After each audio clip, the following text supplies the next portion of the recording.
Hello बच्चों, कैसे हैं आप सभी लोग। आशा करता हूँ आप सभी लोग बढ़िया होंगे, स्वस्थ होंगे और आपके बोर्ड की जो एग्जाम की जो तैयारी हो रही है वो भी काफ़ी बढ़िया और अच्छे तरीके से हो रही होगी। ठीक है, तो प्यारे बच्चों, आज हम लोग देखो यहाँ पर पढ़ने वाले हैं कक्षा 10 की साइंस। ठीक है, कक्षा 10 की साइंस में जो महत्वपूर्ण जो न्यूमेरिकल हैं, जो आपके बोर्ड के एग्जाम में जो प्रश्न आते हैं उनको आज हम लोग पढ़ने वाले हैं। ठीक है, जो कि यह क्वेश्चन हर बार आपके बोर्ड के एग्जाम में रिपीट होता है और हर बार यही क्वेश्चन ही पूछा जाता है। ठीक है, तो इसलिए उन सभी महत्वपूर्ण प्रश्नों को आज मैं यहाँ पर आप लोगों को सॉल्व कराने वाला हूँ।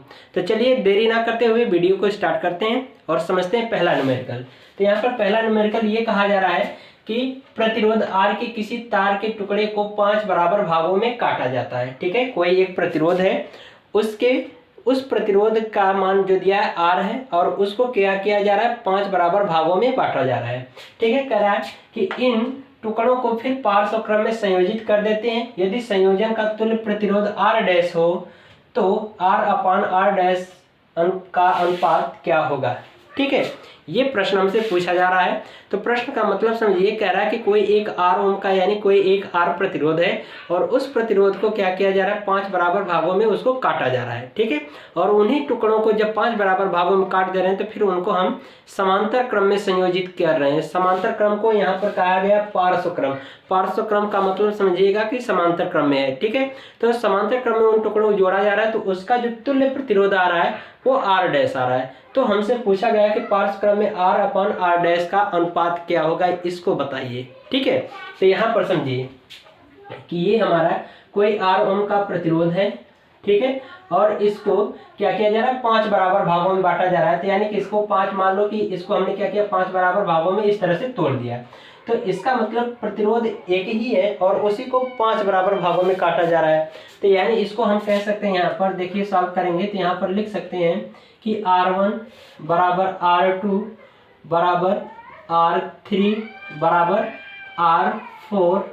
ठीक है, बराबर ये क्या नाम है, R4 बराबर R5।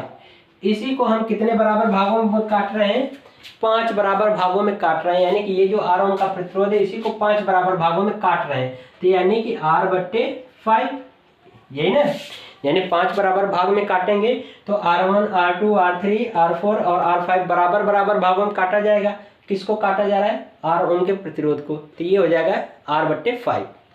ठीक है, अब इसके बाद कहा जा रहा है कि इसी प्रतिरोधों को, यानी कि ये जो 5 बराबर भागों में बांटा गया है, इनको समांतर क्रम में जोड़ा जा रहा है। तो यहाँ पे लिखेंगे पार्श्व क्रम में संयोजित करने पर। ठीक है, पार्श्व क्रम का मतलब समझिएगा समांतर क्रम। ठीक है, यहाँ पे मैं कोष्टक में लिख दे रहा हूँ समांतर क्रम। ठीक है, पार्श्व क्रम में संयोजित करने पर।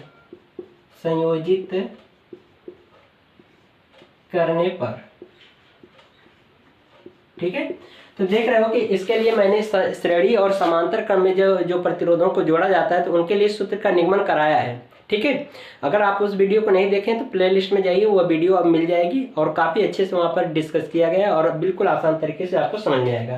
तो यहाँ पर देखिए सूत्र मैं लिख दे रहा हूँ कि यदि श्रेणी क्रम में प्रतिरोध को जोड़ा जाता है तो उसके लिए सूत्र ये आता है, R1 क्या नाम है, ये R बराबर R1 plus R2 plus R3 plus dot dot करके ऐसे और भी होता है। ठीक है, समांतर क्रम में जब जोड़ा जाता है तो 1 अपान R बराबर 1 अपान R1 प्लस 1 अपान R2 प्लस 1 अपान R3 प्लस डॉट डॉट करके ऐसे छोड़ देते हैं। यानी कि इस तरह से और प्रतिरोध क्या होता है, n नंबर तक जुड़ा होता है। ठीक है, तो ये हमारा श्रेणी क्रम का होता है, ये समांतर क्रम का।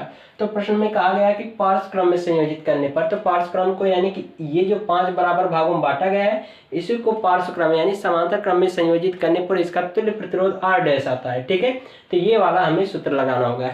ठीक है, तो लिखेंगे और कहा गया कि इसका जो तुल्य प्रतिरोध है वो क्या है, R डैश है। तो हो जाएगा 1 अपान R डैश बराबर, ठीक है, सूत्र हो जाएगा 1 अपान R1 प्लस 1 अपान 5 बराबर भागों में बांटा गया तो 5 बराबर भागों में लिख देंगे। तो हो जाएगा 1 अपान R1 प्लस 1 अपान R2 प्लस 1 अपान R3 प्लस 1 अपान R4 प्लस 1 अपान R5। 5 बराबर भागों में बांटा गया है। तो इसी में मान रखिए R1 R2 का मान सबका है कितना है 5/R/5 है।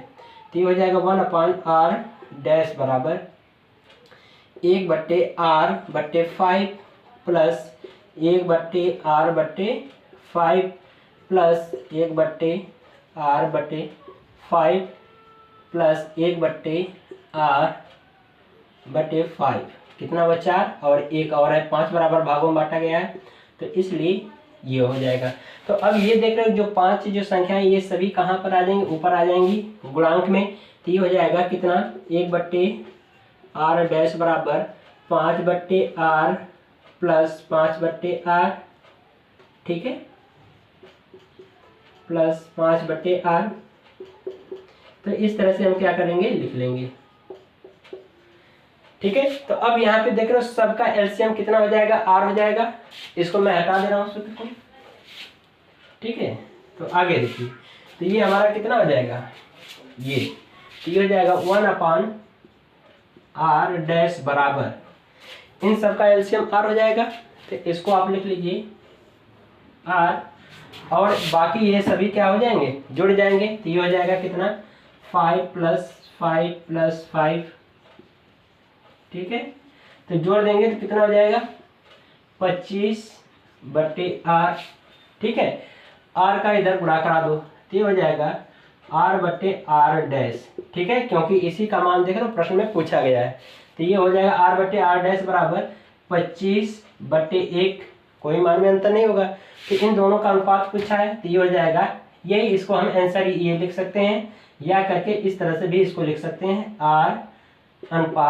R/R डैश बराबर 25/1।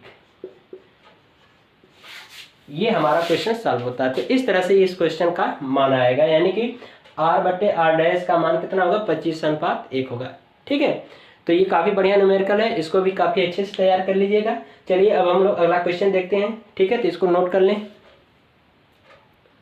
देखिए, तो दूसरा क्वेश्चन ये है, यहाँ पर लिया गया है, देखिए यहाँ पर समझ लीजिए प्रश्न को।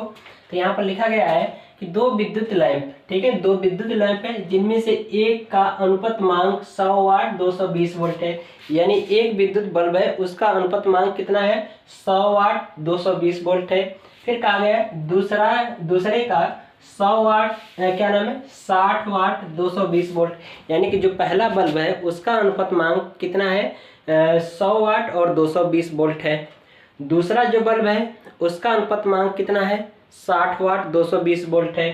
फिर कह रहा है विद्युत मेंस के साथ पार्श्व क्रम में संयोजित करते हैं। फिर विद्युत मेंस यानी जो मेन सप्लाई है उसको हम क्या करें, उसी दोनों बल्बों को हम समांतर क्रम में जोड़ रहे हैं, यानी पार्श्व क्रम में जोड़ रहे हैं। फिर कह रहा है तो विद्युत आपूर्ति की वोल्टता कितनी है 220 वोल्ट है, यानी उसको जो सप्लाई दी जा रही है कितनी है 220 वोल्ट है। तो कह रहा है कि विद्युत में कितनी धारा ली जाती है, ठीक है। इसको हम चित्र के माध्यम से समझें कि यहाँ पर देख रहे हो कि आप देखो कि मान लेते हैं कि ये हमारा क्या है एक विद्युत बल्ब है, ठीक है। अब विद्युत बल्ब में देखिएगा यहाँ पर जो बल्ब की जो शक्ति होती है यहाँ पर इनके यहाँ पर लिखा होता है कि वह कितनी रीडिंग का है बल्ब, ठीक है। तो चलिए इसी को कहा गया है कि ये 2 बल्ब है, दोनों बल्बों को हम क्या कर रहे हैं समांतर क्रम में जोड़ रहे हैं। तो चित्र के माध्यम से समझिए कि ये मान लेते हैं कि एक पहला बल्ब है, ठीक है, और दूसरा बल्ब ये है, ठीक है। ये दूसरा बल्ब है, इसको क्या किया जा रहा है पार्श्व क्रम में जोड़ा जा रहा है, समांतर क्रम में जोड़ दीजिए, ठीक है।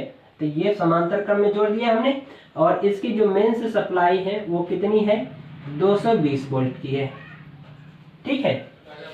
तो ये है, ठीक है। तो यहाँ पर देख रहे हो कि ये अगर हम इसको पहला बल्ब कहें, ये दूसरा बल्ब है, तो इसके बल्ब की जो पूरी रीडिंग दी गई कितना 100 वाट, वाट को W से भी दर्शाया जाता है, और 220 वोल्ट का है, ठीक है। और ये वाला जो दूसरा जो बल्ब है ये 60 वाट, ठीक है, और 220 वोल्ट का है, इसकी रीडिंग है, ठीक है। इतना दिया गया है। तो हमें पूछा जा रहा है कि इस परिपथ द्वारा जो धारा दी जा रही है वह कितनी दी जा रही है, यानी कितनी प्रवाहित हो रही है इस परिपथ में, उसका मान बताना है हमें, ठीक है। तो धारा का मान बताने के लिए हमें सूत्र पता है, क्या है I = V/R, ठीक। तो देख रहे हो कि हमें इस पूरे परिपथ का जो विभव यानी जो मेन सप्लाई है वो कितनी है, 220 वोल्ट है। यानी V का मान हमें पता है। हमें क्या पता करना है, इन दोनों बल्बों का प्रतिरोध। ठीक है, इन दोनों बल्बों का क्या निकालना है, हमें प्रतिरोध निकालना है। हम यह इस पहले बल्ब से R1 प्रतिरोध निकालें, दूसरा क्या निकालें, R2 निकालें। जब R1 R2 का मान निकल जाएगा तो इनका तुल्य प्रतिरोध निकालेंगे, R कुल प्रतिरोध, फिर यहाँ पर मान रख करके इसको हल कर लेंगे। ठीक है, तो चलिए पहले बल्ब के लिए हम निकालते हैं।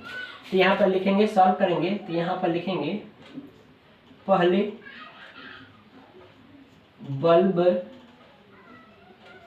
के लिए।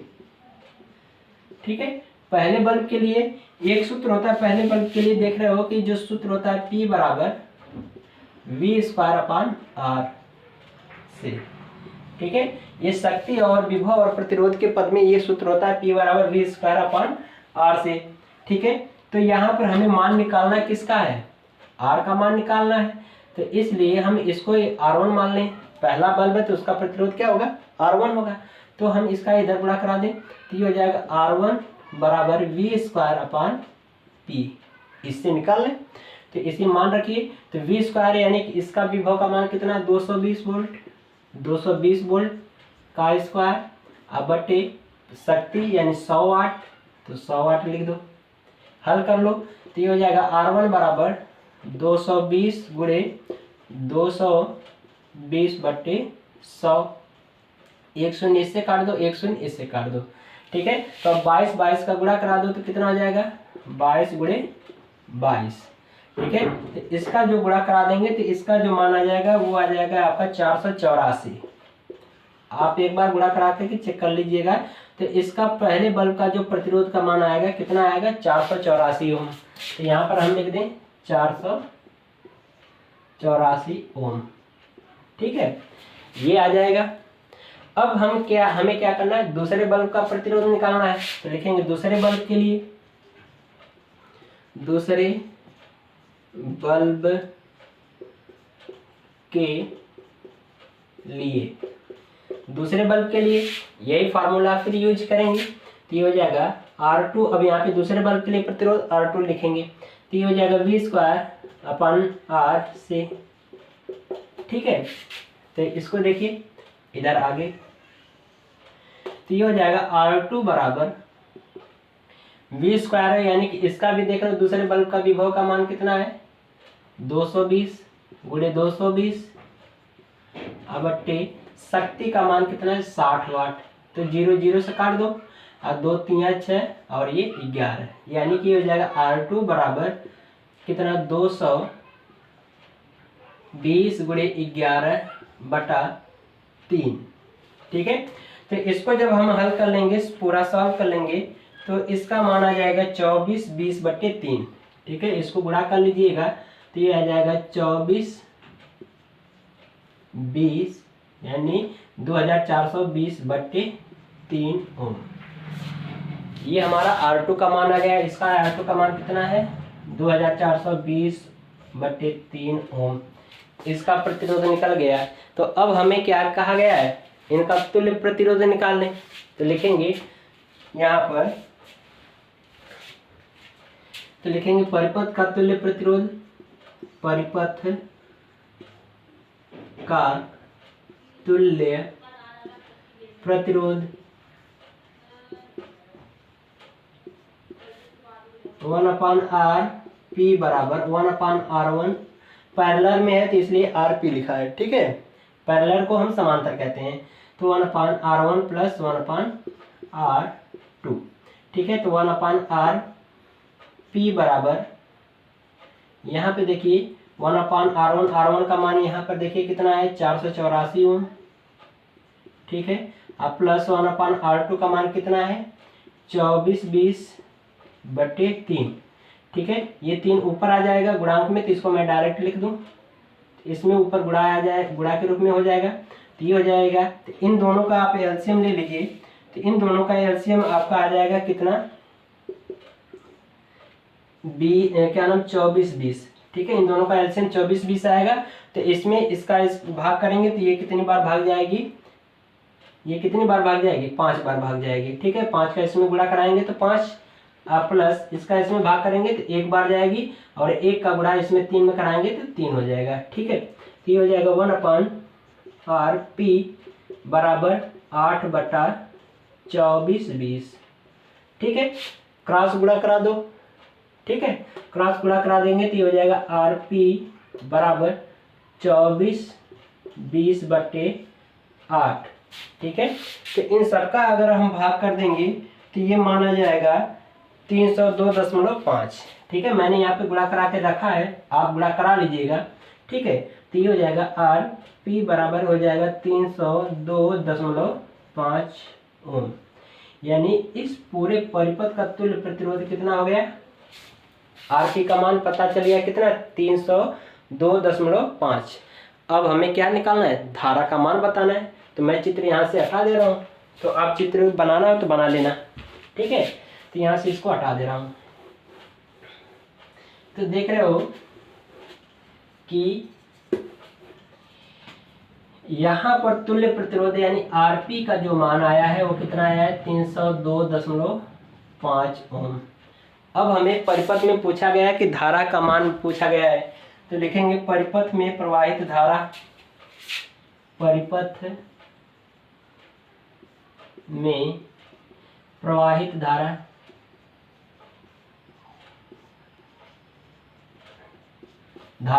I बराबर क्या होता है, V/R से। ठीक है, V/R से। तो I का मान निकालना है, V का मान परिपथ का कुल यानी कि जो मेन से जो सप्लाई थी वो कितनी थी, 220 वोल्ट। ये हो जाएगा 220। R का मान यहाँ से रख दो, कितना है, 302.5। ठीक है, आप इनको सॉल्व कर लीजिए, दशमलव हटा दीजिए यहाँ से। ठीक है, और एक जीरो यहाँ पर बढ़ा दीजिए। तो जब हम इसका भाग कर देंगे तो ये आ जाएगा 0 यानी I का मान आ जाएगा 0.73 एम्पियर। ठीक है, धारा का मात्रा क्या होगा, एम्पियर। तो इस तरह से इस क्वेश्चन का भी आंसर सॉल्व हो गया। ठीक है, देख रहे हो कितना महत्वपूर्ण प्रश्न था। ऐसे ही प्रश्न आपके बोर्ड के एग्जाम में पूछे जाते हैं, नोट करना हो तो कर लो। ठीक है, अब हम लोग अगला प्रश्न देखते हैं। तो देखिए अगला क्वेश्चन ये है, प्रश्न नंबर 3 इसमें कहा जा रहा है कि 176 ओम प्रतिरोध के कितने प्रतिरोधकों को पारस्परिक में संयोजित करें कि 220 वोल्ट के विद्युत स्रोत से 5 एम्पीयर की विद्युत धारा प्रवाहित हो। ठीक है, यानी इसमें हमें पूछा जा रहा है कि हम समांतर क्रम में कितने प्रतिरोध को जोड़ें कि उस परिपथ में 5 एम्पीयर की विद्युत धारा प्रवाहित हो सके। यानी कि हमें उन प्रतिरोधों की संख्या पूछ रहा है, उन प्रतिरोधों की संख्या पूछा जा रहा है कि हम उसको समांतर क्रम में कितने प्रतिरोध जोड़ें कि उस परिपथ में 5 एम्पीयर की विद्युत धारा प्रवाहित हो। ठीक है, और उन प्रतिरोधों का मान दिया है कितना, 176 ओम। ठीक है, देखिए ये भी बहुत बढ़िया क्वेश्चन है। इसको देखो किस तरह से सॉल्व करेंगे। तो यहाँ पर इसको सॉल्व करेंगे। ठीक है, तो यहाँ पर इसका सॉल्यूशन करेंगे। तो यहाँ पर लिखेंगे कि माना 176 ओम के प्रतिरोधों को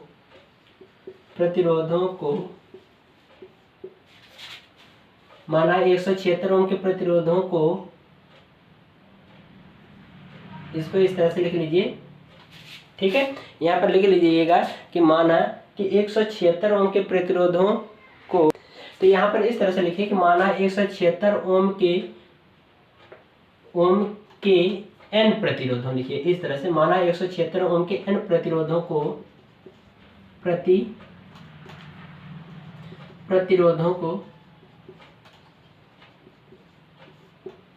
को पार्श्व क्रम में संयोजित किया जाता है।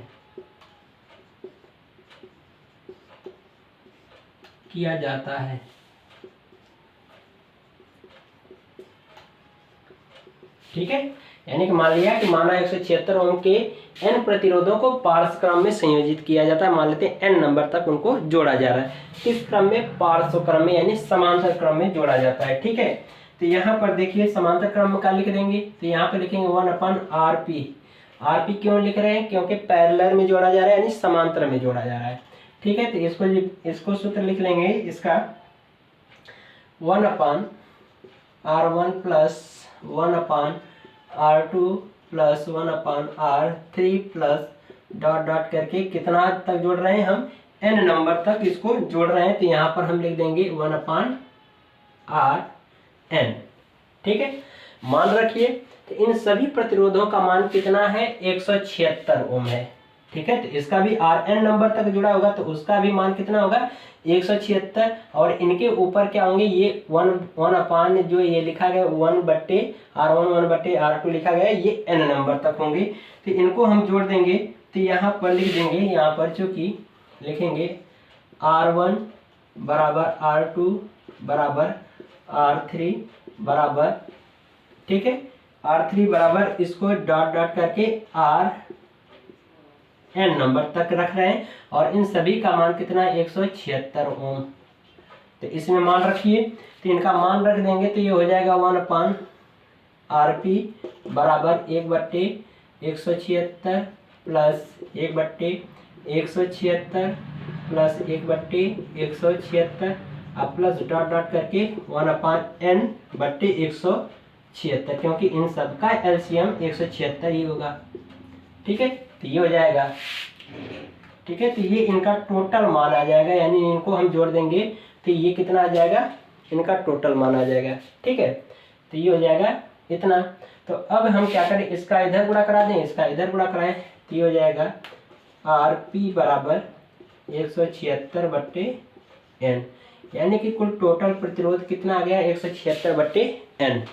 ठीक है, तो अब हम यहाँ पर सूत्र लगा देंगे, R बराबर V/I से, R बराबर V/I से।